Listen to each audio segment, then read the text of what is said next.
Hi everyone, my name is淑丽Chen. Today I would like to share some of my experience about life management and just a little bit about myself. I graduated from Yangmin Medical College School of Nursing, and I have been in the United States mostly as a professor for the last 25 years. I'm also a board certified nurse executive. During my time of serving my students as colleagues and patients, I realized that time management is a very important skills for both nurses and manager and healthcare professional in general. So today's presentation, the purpose is share some of the knowledge and tools that I personally use and appreciate, and I would like to share with you. Hopefully, you can manage your time better and plan your life better. I believe that there are two gifts that every one of us have. One is our life, and the other one is the right to choose. Life is all about who you want to be and how you manage your time. Some of the tools, or I call it biggies, that I want to share with you in this next few minutes are the three things. The first one is 80-20 rule. I know many of you are familiar with that, so I'm going to just use some example I personally use. And another one is to-do list. I mentioned to-do list even though there's a lot of controversial opinions about whether or not to create a to-do list. But I still think there's value there, and I want to share some of my experience with you. The third one is I call it do not adopt other people's money, and many people just say no. Okay, so let's kind of look at those biggie. The first one is 80-20 rules. I use a lot of Brian Tracy's work, and this quote is one of the example. Paying attention to what you will get the greatest return, which is how you think about your 80%, where they come from. Then you set you free from those tasks that contribute little or nothing to your success. So you put very little attention and effort on the 20%. So again, this is how I see the best way to explain 80-20 rule. So the next biggies that I want to share, and I probably spend more time on this one, is to-do list.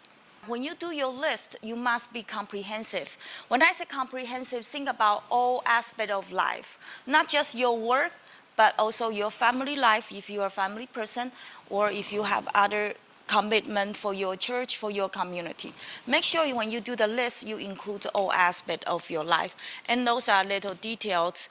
And I do wanted to point out specifically for the last one is you do not rely on Post-its.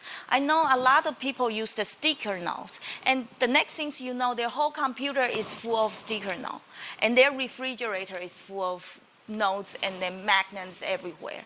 The problem with that is if you're at work and you say, oh, I remember I need to buy grocery and it's in the refrigerator. Too late, you cannot have it, right? So you need to, if you do a post note, it's very problematic, and sometimes that you stick it in different places and you know you write down on the sticky note, but you don't remember where you put it. Again, try to free your mind for something that needs imagination. The next things I like to share with you is I call biggie number 3, and it's don't adopt other people's monkey. From my point of view, is basically you not need to focus on the 80% that's important, but you need to also figure it out. What is the 20% that takes out your time that really doesn't contribute your life accomplishment in general? So pay attention on those things as well. So you need to, again, pick the things that's important to you. If things, task, or goals or admiration that belongs to others, I call it their monkey. So keep it in their shoulder. Don't put it on your own. Then if it's something that other people can do, I'm pretty sure we're in a society where we work with each other. So we need to have a team environment. So if you have a capable team member that you know their strengths and their weakness, you can assign some tasks to them as well. And this is the quote perhaps that you heard it as well, the smart people hire smarter people. And so if you are in the position as an executive like myself, then you can try to look into your team and then you're making sure that the people that you are, they actually know more. But together, the synergy will be greater. I have some fun learning exercise because this is a one-way communication.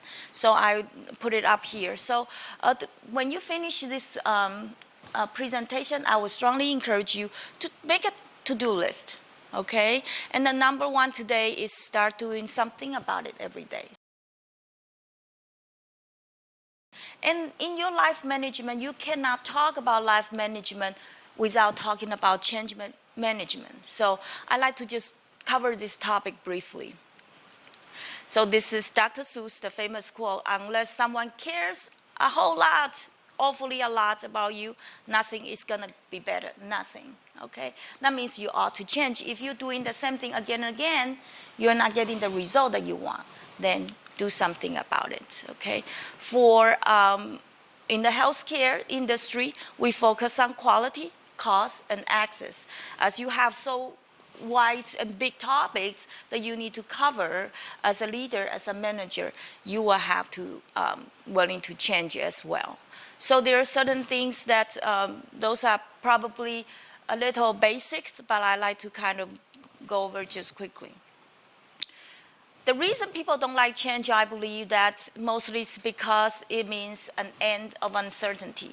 You will have to walk out of your comfort zone per se. So that's when people so hesitate to change. Another thing is that change is like gamble. It may not always win. So that people were scared of, sometimes afraid of change. And then you will threaten again the existence. And here's I think it's kind of funny that the leper want to remove the spot. So that's sometimes the change, it's unexpected, all right? And then there are some famous theories, and Lewin's theory is probably the most well-known, that you unfreeze, there's uncertainty, then people start to brainstorming or moving around, and hopefully a planned change will come to the refreezing stage, and then you can start to see the effects of the change. Another theory is Everett Rogers, and then he focused on that 5 dimensions of change, which is awareness, interest, evaluation, trial, and adoptions. Again, let's take a look of the best side. If you want to change as a leader, you need to make sure you have a very clear vision and you communicate with your follower. So no one is lost and the uncertainty will be reduced to minimum. And then you need to give reason why need to change. As I mentioned earlier, not everybody welcome change all the time. So we need to be sensitive of that. And then know who is involved and make sure that all the parties that are involved included in part of your planning for change. The next thing is that you, of course, like we say, we will want it to hope for the best and plan for the worst. So here's the same thing, that when you deal with change, you do understand there's a certain level of risk and failure might be an option, but of course, all your energy, attention is focused on the success, and here comes 80-20% rule as well, some of the things we mentioned earlier. And remember, nothing is forever in healthcare industry. Okay, so here's a picture. It's obvious, funny about the wheel. So a lot of time, this is kind of remind all of us that when you anticipate a change, you really need to think hard before you jump the gun and make the changes.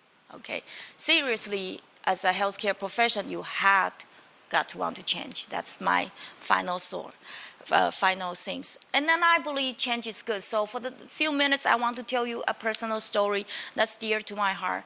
In 2002, I have a car accident, and because I didn't die, and it was an awful car accident, my car became total, and I was almost rolled over the highway. After that, I have a moment of truth in my life. So since the topic is life will change, so I like to share this with you. And so here's what I think. The first thing is that we need to focus on why. Why is my life worth living?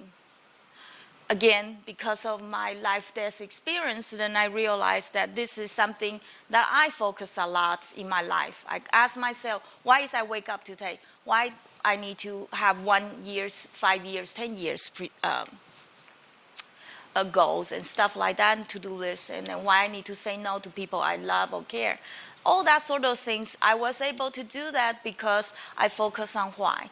And I focus on the outcomes, and so therefore what is matter to me, and that's my personal mission, is that I like to be goal-oriented. So people interact with me, is like, I would talk exactly like that, and my goal today, or the goal of this meeting. So it's because that's what I focus on my life, is I like to be goal-oriented. I like to be future-oriented. I like to look in the future because that's the only place I can make changes and make the place better and make my life better personally.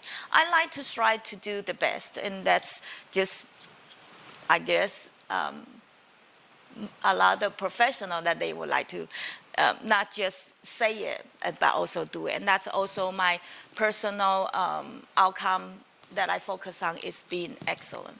So how do we do that?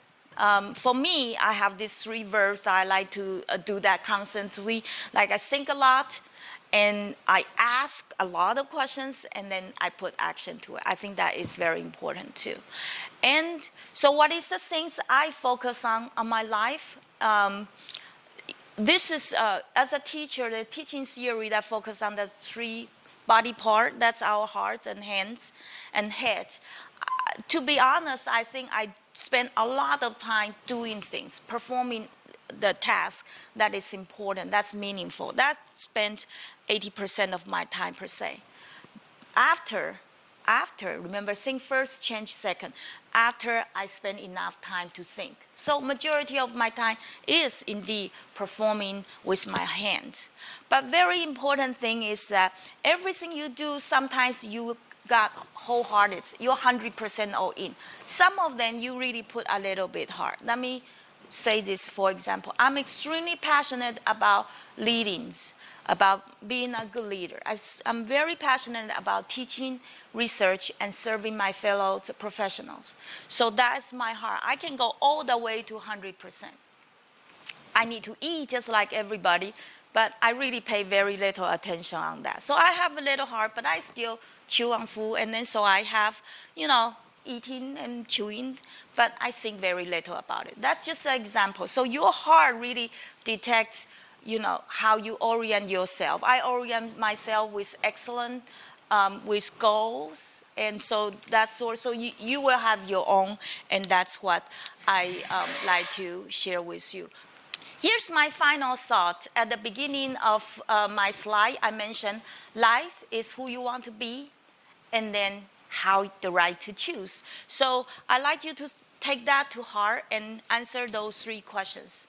So what do you want to be in 1 year, 5 years, and 10 years, and how you choose to manage your time accordingly.